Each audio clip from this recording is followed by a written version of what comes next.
Hey, how you doing? I just want to quickly talk to you about a study that I did some time ago. I studied about ants, and I did two studies about ants, and some was a bit more informative than others. And I'm just going to read you some of the notes that I've made or discoveries that I made from learning about ants. Ants communicate. Ants travel, they move, they work together, they help one another, they help one another when in trouble, they store up food, and they search. They always seem to be moving around and looking for something. They also dig. They build colonies, which is might other words be interpreted as their homes, whether it's a village or a type of area. They move fast. Some ants bite. They're clever, very industrious. They have no leader, no commander to direct them, no overseer to inspect their work, no ruler to prod them on to do whatever they need to do. Yet their work is better than people under a leader. Work in anticipation of future needs. They're storing up and gathering while it is warm, while the weather is well, before winter comes. View of forthcoming needs that motivate one to action. Those who act only when commanded do not possess wisdom. Work, wisdom. Work equals wisdom. Cooperate and work. Industrious means active, busy, diligent, hardworking, laborious, preserving, persistent, steady. So remember also, as I mentioned before, ants live in colonies. There are different types of ants. There's a worker ant, there's a queen ant, and there's an ant that can move, or some ants, or most ants, can move up to 10 times their own body weight. Isn't that amazing? Preparation for where he's going. The ant. They say if you want to be wise, study the ant. The ant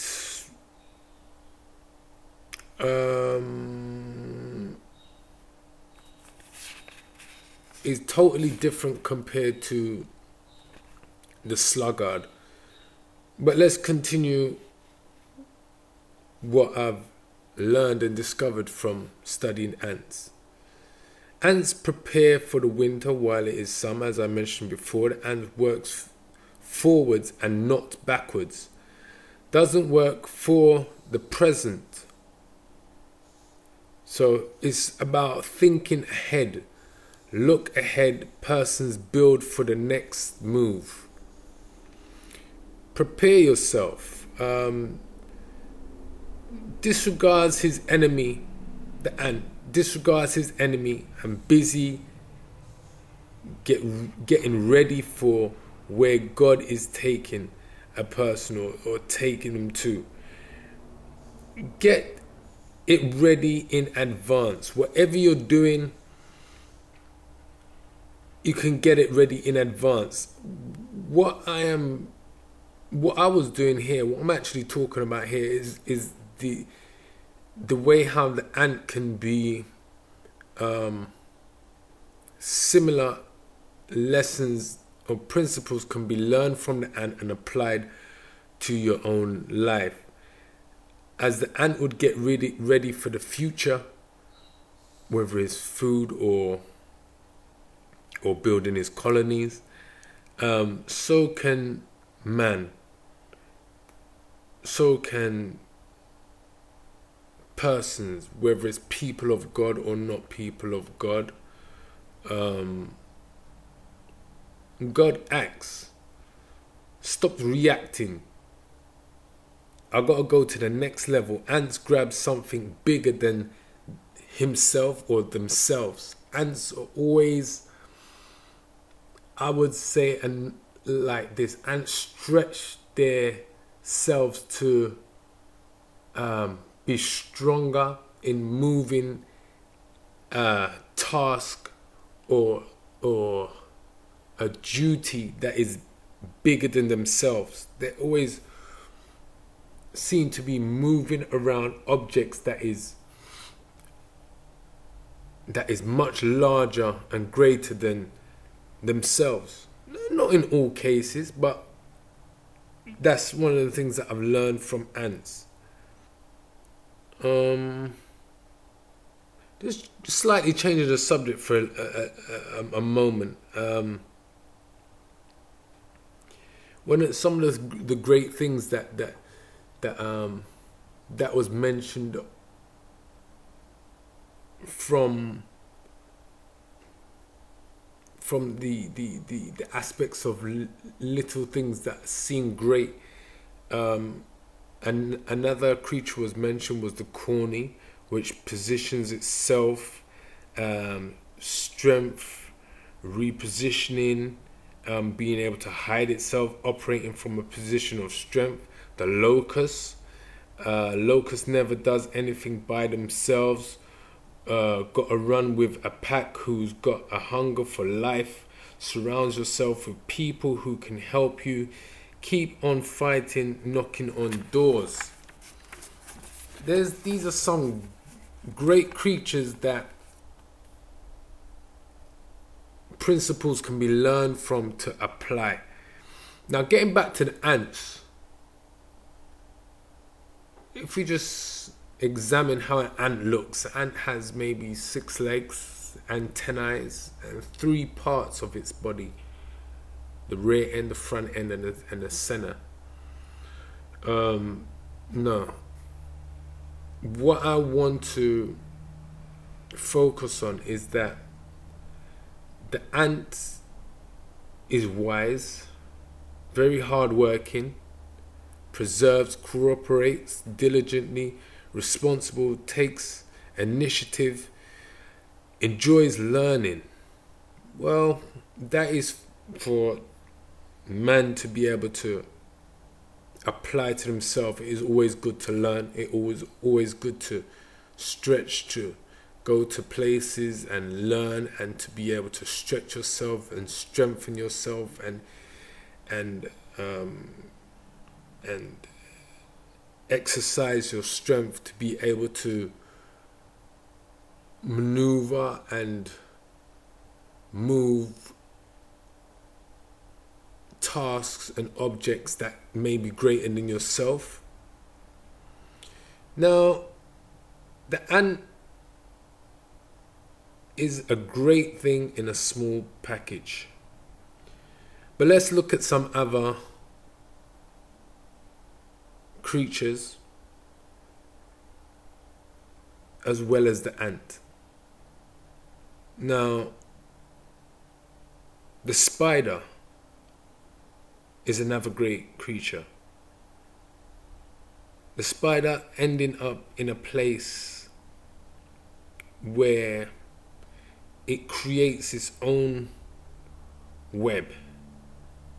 It creates its own palace. Not dependent on other elements, spiders use his enemy for food. Now, another thing that I notice about spiders is that you can apply to your own life the principle of producing.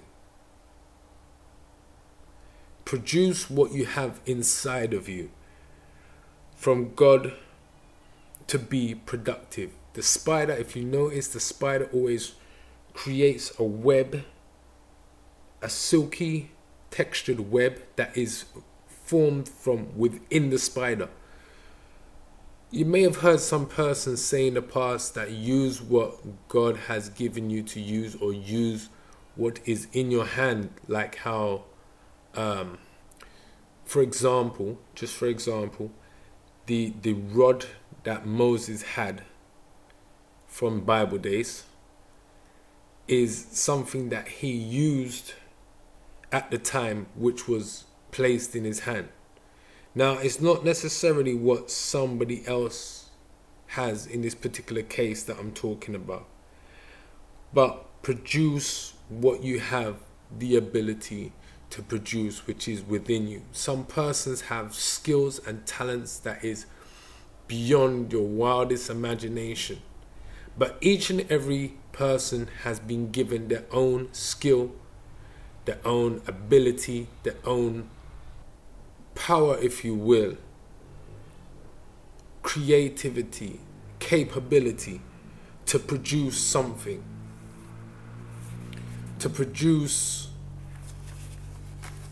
maybe an item, maybe it could be anything. It could be a product, it could be an idea, it could be, you name it, it could be.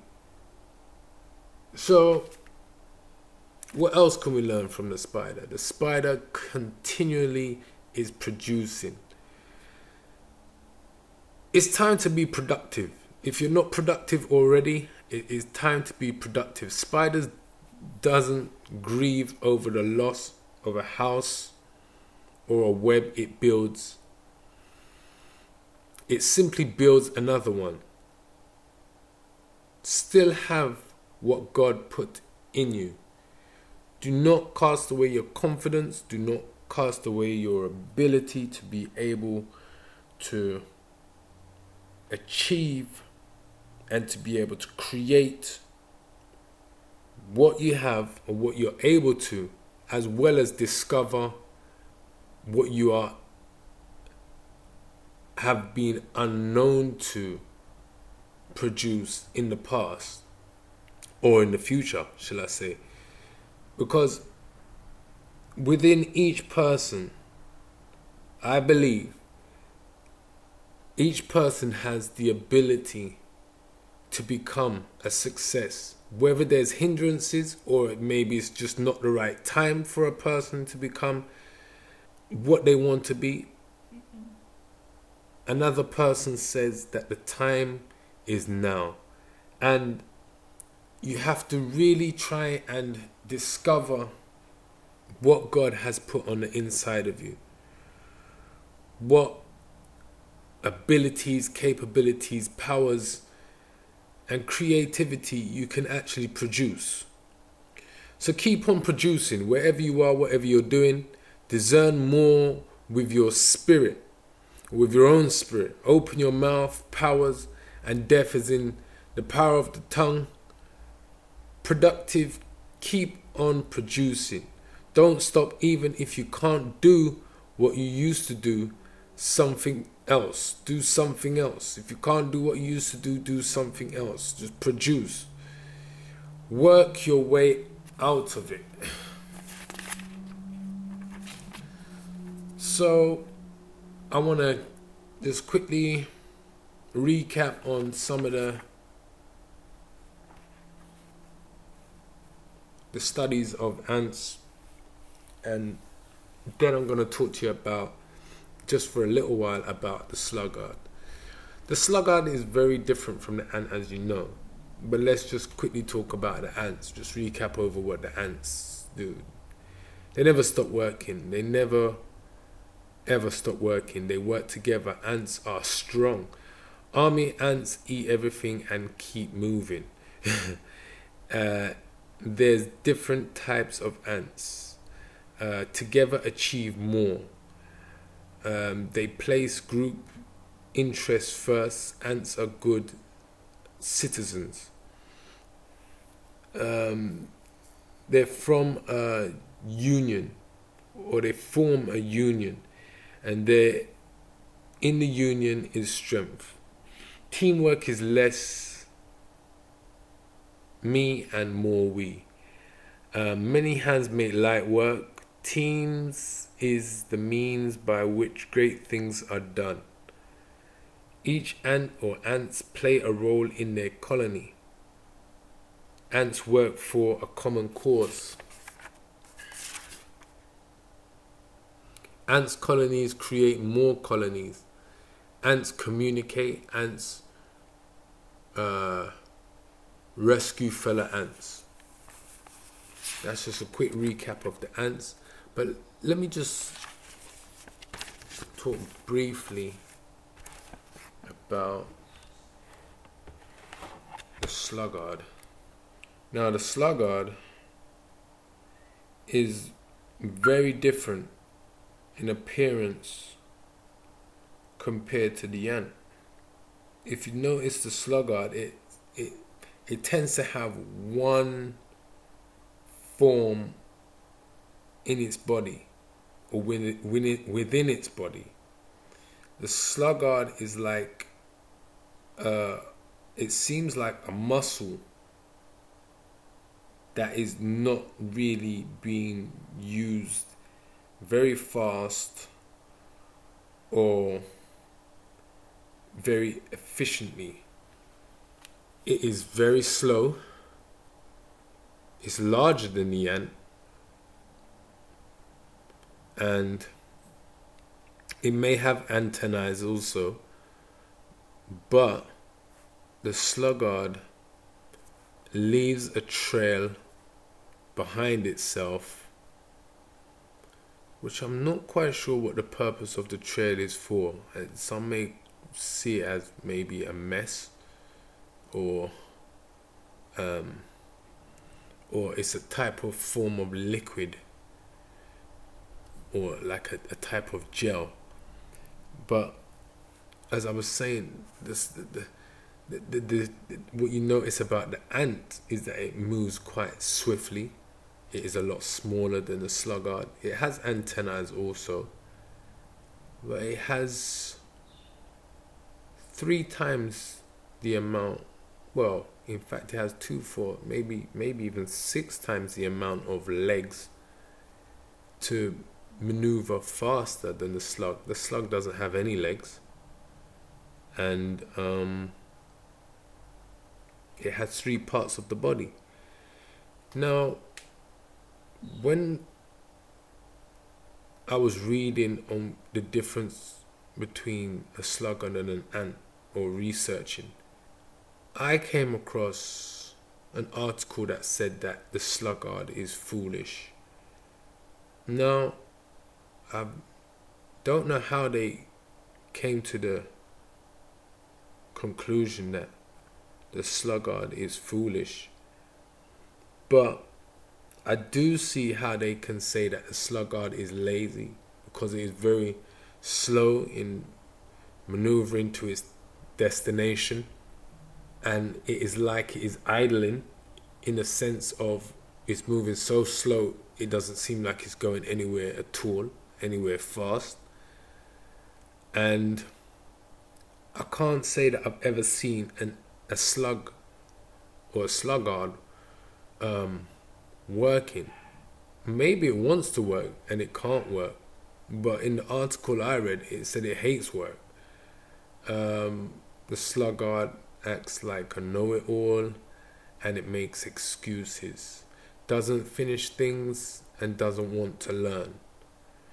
Now, if you don't want to be like a sluggard, you would have to be the opposite to the last statements just made. You'd have to be the opposite to foolish, opposite to lazy, opposite to idleness, opposite to hating work, opposite to a know-it-all, opposite to making excuses, opposite to unfinishing things, and opposite to not wanting to learn. That is what a sluggard is like. So I hope these research has been helpful to you in some way or another, and I hope you choose to be more like an ant than a sluggard.